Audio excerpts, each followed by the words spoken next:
Fala galera, Pastor Silvio Júnior na área, eu tô aqui com os meus amigos de sempre, Koala, o Moisés, o Koala, eu tô aqui com o Melk, como vocês batizaram, esse é o Zedek, Melquisedeque, meu diretor e o cameraman Danny Boy, aqui com a gente pra gente estudar a palavra de Deus. Hoje a gente vai receber uma pergunta da minha amiga Carol Regis, mas antes eu quero te agradecer pelo seu envolvimento, sua participação. Não se esqueça de se inscrever nesse canal, você nos ajuda a fazer essa mensagem alcançar o maior número de pessoas possíveis. Então tem aqui, ó, se inscreva, curta e compartilhe esse vídeo. Vamos lá, a pergunta da Carol hoje aqui pra gente. Eu quero ouvir o que ela tem pra gente responder aqui hoje. Oi, Júnior. Eu queria fazer uma pergunta. Uma vez salvo, para sempre salvo? Muito bom, a gente está aqui com a pergunta da Carol Regis, falando sobre uma vez salvo, salvo para sempre. Bom, quem sou eu para responder nesse programa de 6 minutos e colocar um ponto final nessa discussão que já dura centenas e centenas de anos, mas eu vou passar para vocês a minha decisão e a minha opinião, e de forma bem direta, eu quero te falar que eu não acredito que uma vez salvo, salvo para sempre. Eu entendo que nós estamos assentados com Cristo e na medida que nós aceitamos a Jesus como Senhor e Salvador da nossa vida, nós fomos colocados em uma posição privilegiada, ao lado de Cristo Jesus, à destra de Deus. E nesse lugar nós recebemos a filiação, nós somos chamados filhos de Deus, nós fomos feitos uma nova criatura, as coisas velhas já passaram, tudo novo se fez, os nossos pecados foram perdoados, eu vivo com uma convicção e uma certeza da minha salvação, mas eu entendo que essa salvação é um processo. O apóstolo Paulo, ele também diz lá em Filipenses, capítulo 2, do versículo 12 e 13. Assim, pois, amados meus, como sempre obedecestes, não só na minha presença, porém muito mais agora na minha ausência, desenvolvei a vossa salvação com temor e tremor, porque Deus é quem efetua em vós tanto querer como realizar segundo a sua boa vontade. A nossa salvação, ela precisa ser desenvolvida. Eu preciso caminhar nesse processo de mergulhar e entender quem Jesus é e viver essa realidade da santificação na minha vida. Um processo onde eu aprendo como um santo se comporta, onde eu aprendo a me tornar cada dia mais parecido com Jesus. A salvação, ela tem origem no ato em que eu aceito a Jesus como Senhor e Salvador da minha vida, mas eu creio que ela precisa ser desenvolvida ao longo do tempo. E tem duas coisas, grava aí, que você precisa tomar muito cuidado, na minha opinião, para que essa salvação ela não venha deixar de ser concluída, para que esse processo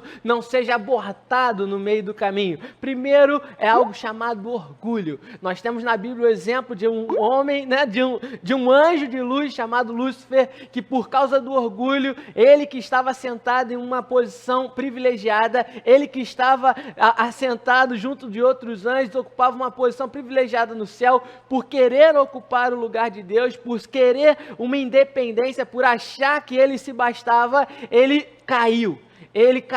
O orgulho, então, é um grande desafio para que a gente não venha se perder dentro desse processo. Se você quiser entender a realidade do que Cristo Jesus tem para a sua vida, mantenha um coração humilde, disposto a aprender sempre, entendendo a sua total e completa dependência de Deus. Lúcifer é um exemplo de que alguém que mesmo que ocupe uma posição privilegiada ao lado de Cristo, a queda pode ser uma realidade. Um outro problema que eu vislumbro no meio desse processo, que pode abortar a nossa salvação, eu entendo assim, é o pecado intencional. A prática de uma vida de pecado de maneira deliberada. Isso traz morte. O pecado traz morte. O pecado nos afasta do sonho, do propósito de Deus para a nossa vida. E uma prática constante, deliberada, consciente de um pecado, de uma área que não se permite ser transformada na nossa vida, eu creio que pode nos levar ao afastamento,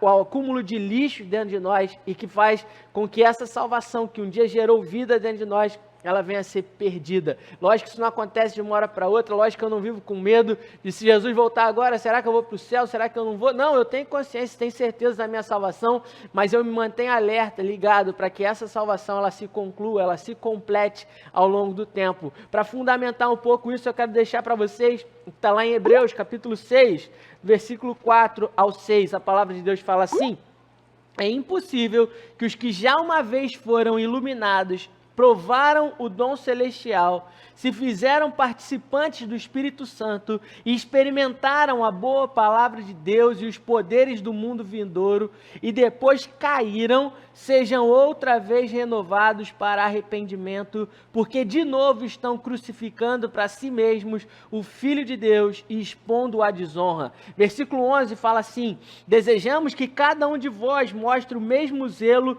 até o fim, para a completa certeza da esperança. Não desejamos que vos torneis negligentes, mas sejais imitadores dos que pela fé e paciência herdam as promessas. Por isso eu acredito que é um processo que precisa ser concluído até Jesus voltar ou até a nossa morte, mas enquanto estivermos vivos precisamos desenvolver a plenitude da nossa salvação, que pode ser abortada ou perdida ao longo do tempo. Então, como eu já falei no início, eu não tenho a pretensão de nessa conversa colocar um ponto final nesse assunto, existe muito mais coisa a ser discutida. A questão aqui é a soberania de Deus e o livre-arbítrio do homem, e são duas coisas paralelas, que tem vários versículos que fundamentam ambas as vertentes, mas a certeza eu tenho.